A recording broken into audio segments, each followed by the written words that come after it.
This is not the usual content I will post, and if you recognize me, you know I'm a clinical psychologist and I'm currently in Thailand, and I want to share with you 3 really important things if you are on a self-development journey. The first one is you need to approach your anxiety. If you are worried about being in new situations, fear of failure, trying something new, you have to teach your brain new neural pathways by teaching it new experiences.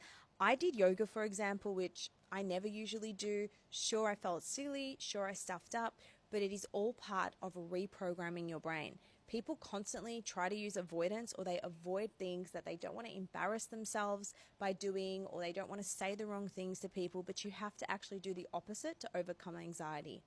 The second thing you need to know is just because you think you have nothing interesting to say doesn't make it a fact. A thought is not a fact. So the next time you're feeling apprehensive or stressed or anxious, or you're worrying what other people think, just remind yourself your thought is not a fact, and even if it is a fact, it's not helpful for your goals. And the final thing, which you're probably not going to like, is if you want to change, you have to do hard things that challenge you. This morning, I got up at 5 a.m. I did a 6 a.m. Big Buddha hike. It was incredibly hard. I knew it was going to be incredibly hard, but I know that doing hard things is what builds mental resilience.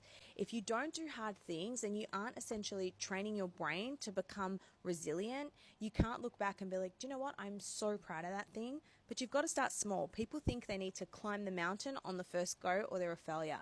But all you have to do is try to do the climb. And then that will accumulate over time and you'll get better and better. Can you resonate with these? Let me know in the comments.